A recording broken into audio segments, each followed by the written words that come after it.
Hi friends, कैसे हैं आप सब। आज मैं आपको साधारण ब्याज निकालना सिखाऊंगा और एक दिन का भी साधारण ब्याज, एक मिनट का भी साधारण ब्याज आप ज्ञात कर सकते हैं। आज मैं सिर्फ आपको फार्मूला बताऊंगा और फार्मूला बताने के बाद आपकी परीक्षा में, एंट्रेंस एग्ज़ाम में, पॉलिटेक्निक में जो पूछा जाता है उस पर मैं प्रश्न लेकर के आऊँगा 5 या 7, उस पर मैं हल करके आपको बताऊँगा। आज जो है मैं सिर्फ आपको फार्मूला तैयार करा रहा हूँ ताकि आप जो है आगे का जो प्रश्न आने वाला है कठिन से कठिन उसे आप हल कर सकें। तो देखिए, इसमें ये चैप्टर है, आपके प्रश्न पत्र में इससे सवाल पूछे जाते हैं। ये पाठ का नाम है साधारण तथा चक्रवृद्धि ब्याज, सिंपल एंड कंपाउंड इंटरेस्ट। ये आपके परीक्षा में पूछा जाता है इस चैप्टर से सवाल। तो मैंने लिख दिया है चैप्टर का नाम। अब यही चलेगा जब तक कि टोटल ख़त्म ना हो जाए। तो मैं चूँकि देखिए ये अलग चीज़ होता है और ये अलग चीज़ होता है, दोनों को अलग अलग करके पढ़ेंगे तभी आप ठीक से समझ पाएंगे। एक दिन में संभव नहीं है, वो भी यूट्यूब पे ऐसे बताना। तो इसलिए देखिए, मैं सबसे पहले आज आपको साधारण ब्याज निकालना सिखाऊंगा और एक एक दिन का भी आप साधारण ब्याज निकाल सकते हैं। आपने अभी तक वर्षों का साधारण ब्याज निकालना सीखा होगा, आप दिन तक भी निकाल सकते हैं, महीने का भी निकाल लिए होंगे। और देखिए कैसे निकालते हैं। साधारण ब्याज क्या कहा जाता है? Simple interest. क्या होता है? Simple interest. तो देखिए, सिंपल इंटरेस्ट जो होता है ना, तो साधारण ब्याज यानी सिंपल इंटरेस्ट, साधारण ब्याज। तो क्या कहते हैं? साधारण ब्याज। अब इसको देखिए, इसमें क्या क्या चीज़ें होती हैं। मूलधन होता है जिसको आप P से दर्शाते हो। अब दूसरा होता है आपका दर, यानी कि जिसे आप R से दर्शाते हो। तो ये देखिए आपका हो गया मूलधन P और दर R और साधारण ब्याज। और इसमें एक और चीज़ होता है समय। तो समय क्या होता है दोस्तों? देखो, जितना समय का हम किसी से ब्याज लेंगे वही समय होता है। जैसे यूँ समझिए ब्याज क्या होता है। जैसे आपने मुझको 1000 रुपया दे दिया और कह दिया कि 1 साल बाद अगर आप मुझे पैसा लौटाएंगे तो 1 साल का 5% ब्याज आपसे लिया जाएगा। तो सोचिए कि 1 साल का 5% ब्याज जोड़ करके वो 1000 पे हमसे ले लेगा, यानी प्लस कर लेगा अपने मूलधन में। जो मैंने उसे लिया था 1000, वो कितना हुआ? मूलधन हुआ। और 1000 मूलधन हुआ और उस पर जो मैं जोड़ करके 5% साल में दूंगा वो क्या हुआ? आपका ब्याज हो गया। देखिए क्या होता है ना कि इसका फार्मूला देखिए कितना आसान है तय करना। पहले हिंदी में मैं लिखता हूँ, साधारण ब्याज बराबर मूलधन गुणे दर गुणे समय बटे 100। ये देखिए 100 यानी 100 दर हो गया। अब इसमें क्या है कि मूलधन कितना होता है, ध्यान से देखिए। मूलधन हो गया आपका, साधारण ब्याज SI लिख सकते हैं, सिंपल इंटरेस्ट। और मूलधन को P लिख सकते हैं, दर को R लिख सकते हैं, समय को T लिख सकते हैं। और यहाँ हो गया आपका देखिए 100। अब ये हो गया, देखिए कितना आसान। अब इसमें से आपको कभी मूलधन निकालना पड़ेगा, कभी दर निकालना पड़ेगा, कभी समय तो कभी ब्याज। तो हम सब निकालने के लिए फार्मूला देखिए कैसे बनाते हैं। क्या करेंगे ना, देखिए अगर आपको यहाँ मान लीजिए मूलधन निकालना है, मूलधन तो पहले इसका इसमें गुणा करिए। जैसे SI गुणे SI समझ रहे हैं ना, साधारण ब्याज है, गुणे 100। अब बराबर इसको उतार लीजिए P गुणे R गुणे T। देखिए कितना आसान है फार्मूला बनाना। अब अगर आपको मूलधन ज्ञात करना है तो इन दोनों को नीचे ला करके इसके भाग दीजिए, P वहीं रहने दीजिए और SI गुणे P निकाल रहे हैं ना, तो 100 ये SI गुणे 100, अब बटे ये R गुणे T एक साथ ला दीजिए। इसमें भाग हो गया SI गुणे 100, अब R और T नीचे भाग हो गया। तो अब आपका क्या इस फार्मूले से निकल जाएगा? देखिए मूलधन निकाल सकते हैं। R और T और आपका SI मिल गया यानी कि साधारण ब्याज। तो आप क्या निकाल सकते हैं? मूलधन। अब देखिए दूसरा मैं बना रहा हूँ, अगर T निकालना हो तो आप लिख सकते हैं SI गुणे 100 अब बटे R गुणे P, यानी अब T आपका वहीं रह जाएगा। P और R से इसमें गुणा किए हैं तो P और R से भाग दे देंगे। अगर आपको मान लीजिए P और T निकाल दिए, R निकालना पड़े तो वही काम करेंगे, SI गुणे 100 और यहाँ पे देखिए क्या आ जाएगा। अब इसमें से R निकाल दीजिए, T रख दीजिए, यानी T गुणे P हो गया। ये आपका देखिए 3 फार्मूला ये हो गया। यानी कि आपका ये देखिए, इसे दर निकाल सकते हैं, इसे समय निकाल सकते हैं, इसे मूलधन और इसे साधारण ब्याज निकाल सकते हैं। तो ये फार्मूला बन गया आपका साधारण ब्याज ज्ञात करने का। अब बात आती है कि मैंने कहा कि एक दिन का भी ब्याज आप निकाल सकते हैं। कैसे निकाल सकते हैं? देखिए आसान है, कैसे निकालेंगे? तो इसमें क्या करते हैं, यहाँ देखिए एक बार क्या करेंगे ना, देखो जैसे अगर आपको मूलधन ब्याज निकालना है, साधारण ब्याज SI बराबर मूलधन गुणे दर गुणे समय बटे 100।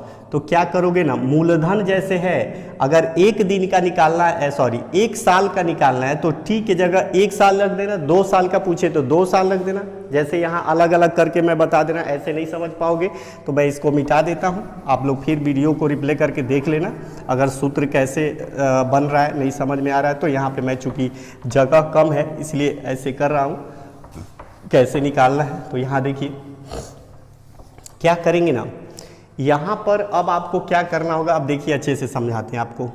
SI बराबर, अगर मान लीजिए यहाँ पे लिख दे रहा हूँ मैं वार्षिक, अगर आप वार्षिक ले रहे हैं, पूछ रहा है कि 2 साल 3 साल तो कैसे लेंगे, तो उसमें देखिए टी का मान अगर जितना दिया होगा उतना 2 वर्ष लिखा होगा, 1 वर्ष लिखा होगा, 6 वर्ष लिखा होगा, मतलब वर्ष में लिखा होगा। तब आप क्या करेंगे, ईयर में लिखा होगा, तब आप सीधे सीधे वही मान रख देंगे, यानी P गुणे R गुणे T बटे 100।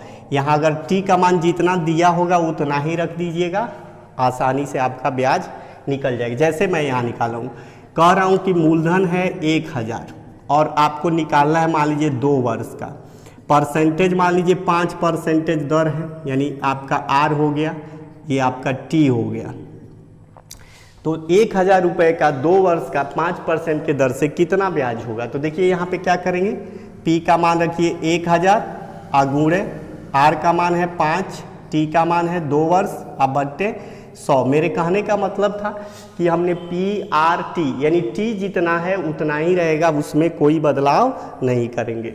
अब देखो क्या करना है ना, 2 0 से 2 0 काट दो, ये हो गया 10 × 5 × 2, देख लीजिए कितना हो गया 100, यानी ये 100 रुपया आपका ब्याज होगा कितने साल का, 2 साल का। कितने रुपए का, 1000 का 5% के रेट से।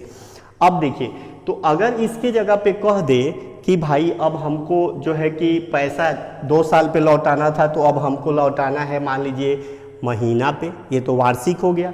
अब मंथली लौटाना पड़े तब क्या करेंगे, यहाँ देखिए अगर माह में लौटाना पड़े, जैसे मान लीजिए माह में हम लौटा रहे हैं, T लिख दे 3 माह में हम लौटा रहे हैं, तो अब पैसा वही है, मूलधन वही हो जाएगा यानी 1000 और R वही हो जाएगा 5%। अगर हम मंथली लौटा रहे हैं तो मान लीजिए 1 महीना 2 महीना 3 महीना 4 महीना में देंगे, तो क्या करेंगे यहाँ T के जगह, अब देखिए क्या करेंगे, हमेशा T को आप ऐसे लिखेंगे 3/12 वर्ष में बदल देंगे, क्योंकि वार्षिक ब्याज ही जोड़ा जाता है। सालाना वो आदमी जोड़ेगा आपसे, महीना पे थोड़े जोड़ेगा कि अब 5% की जगह पे 1% लगेगा आपका, ऐसा नहीं है, वो 5% जोड़ेगा लेकिन वार्षिक जोड़ेगा। तो इसलिए आप भाग देंगे भाग देंगे आप 12 से, क्योंकि 1 साल में क महीना होता है, 12 महीना, तो 12 से भाग देंगे तो आपका 3 महीने का निकलेगा। कैसे, यहाँ देखिए अब लिखेंगे, यहाँ 1 SI निकालना है, 1000 है इंटू R5 इंटू 3/12 और टोटल का बट्टा यहाँ पे 100 कर दीजिएगा। अब देखिए ये कट जाएगा, अब ये कट जाएगा 3 चौको 12, 2 से काट दिए, 2 दूनी 4 और 2 पचे 10, ऊपर बचा 5 में 25 अब बट्टे 2 से भाग देंगे तो हो जाएगा आपका कितना, देखिए 12.5, यानी 12.5 रुपया ब्याज कितने महीने का हुआ, 3 माह का ब्याज जो होगा, 3 माह का ब्याज देखिए 12.5 रुपया 3 महीने का ब्याज आपको मिल रहा है। 3 महीने का ब्याज कितना मिला, 12.5 रुपया। अब देखिए ये 3 महीने का ब्याज हो गया उसी रेट से। अगर आपसे पूछ दे कि भाई दिन का ब्याज ज्ञात कीजिए, यानी कहे कि आपको 1 दिन का, 2 दिन का, 10 दिन का, 5 दिन का ब्याज कहे तो वो भी आप निकाल सकते हैं। अब उसको क्या करेंगे, तो उसको देखिए यहाँ पे मैं हल कर दे रहा हूँ, ये आप देख रहे हैं वार्षिक हो गया, वो माह वाला हो गया। अब यहाँ पे देखिए दिन वाला निकाल देना है कि आप अगर 1 दिन का भी ब्याज निकालें तो निकल सकता है। जैसे P का मैं वही ले रहा हूँ, 1000 और फिर से आर हो गया आपका मान लीजिए 3% और आपका समय हो गया मान लीजिए कितना 365 दिन। तो दिन अगर 365 ना दे करके मान लीजिए यार 273 ही दे दे, तो अगर मान लीजिए 273 दिन दे दे, 20 दिन दे दे, 15 दिन दे दे, चलो आपके लिए आसान कर देते हैं, बाद में हम बताएंगे। पहले यहाँ ले लेते हैं 10 दिन का, ठीक है। 10 दिन का ब्याज ज्ञात करते हैं। कैसे, देखो SI बराबर 1000 यानी मूलधन गुणे दर 3% और समय हो जाएगा 10 दिन। दिन वाला आएगा ना तो याद रखना 365 से भाग दिया जाएगा और टोटल का बट्टा 1000 होगा, ये 100 होगा ही। तो देखो 2 जीरो से 2 जीरो कट गया। अब ये हो जाएगा, देखो इसका गुणा करोगे तो 300 ऊपर हो जाएगा, तो 300 बट्टे हो जाएगा 365। अब आप कैलकुलेटर से क्या करना, 365 से 300 में भाग दे देना, जो आएगा वो आपका क्या हो जाएगा, ब्याज हो जाएगा। चूंकि मेरे पास कैलकुलेटर इस समय नहीं है और इस तरह से यहाँ पे भाग देना संभव नहीं है क्योंकि समय लगेगा और YouTube पे जानते हैं समय कीमती होता है। वीडियो जितना आदमी सोचता है एक छोटा हो और समय बचे तो आप अच्छे से पढ़ सकते हैं। तो आप खुद भाग दे के देखिएगा, इतना जो आएगा वो आपका ब्याज निकल जाएगा। तो ये हो गया, देखिए आपका कितना, यानी कि वर्ष का, माह का और देखिए आपका दिन का ब्याज। तो इस तरह से आप अगर घंटा में निकालना चाहो कि मान लो कि 1 घंटा में, तो क्या करना, ऐसे समझो कि अगर आप मान लीजिए 2 घंटे का ब्याज निकालना चाहते हैं, 2 घंटे का, तो क्या कर लोगे। तो 2 घंटे का ब्याज निकालने के लिए आसान तरीका है, देखो वही चीज़ रहेगा, जैसे 1000 मूलधन ले लो और 2% मान लो कि ब्याज हो गया और 1 घंटा, 2 घंटा का निकालना है, तो 2 घंटा यानी एक दिन में 24 घंटा, तो 365 दिन में क घंटा हो जाएगा आपको, 24 गुणे 365 आप बट्टे टोटल का 100, यानी कि 24 घंटे में 2 घंटे का ब्याज निकालना है और 365 दिन है, उसमें आपका 24 से गुणा होगा तो टोटल घंटा निकल जाएगा और 2 रुपये, यानी घंटा पर जो ब्याज लग रहा है वो प्रति घंटा पर आप भी निकाल करके दिखा सकते हैं कितना ब्याज होगा। तो इस तरह से हम साधारण ब्याज निकाल सकते हैं, कोई दिक्कत नहीं है। और इस पर जो सवाल पूछे जाते हैं वो मैं आपको पहले, इसके बाद अगले वीडियो में मैं चक्रवृद्धि ब्याज का फार्मूला तैयार कराऊंगा और फिर दोनों मिला करके जो भी आपके परीक्षा में सवाल पूछे जाते हैं उस पर मैं आपको सवाल बताऊंगा। आपके परीक्षा में जो एंट्रेंस एग्जाम होते हैं ना, उसमें जो परीक्षा में पूछे गए सवालों को मैं लेके आऊँगा, पूर्व सवालों के 10 साल पहले के, और अपने पास से भी कुछ सवालें लेके आऊँगा। और जब तक इस वीडियो में 4-5 पार्ट में, मतलब यानी कि लगभग मान के चलिए 5 या 6 पार्ट होगा, उसमें सिर्फ साधारण ब्याज और चक्रवृद्धि ब्याज पढ़ाए जाएंगे और महत्वपूर्ण प्रश्न ही बताए जाएंगे, फालतू आलतू के प्रश्न नहीं बताए जाएंगे। आप इसको ठीक से पढ़िएगा।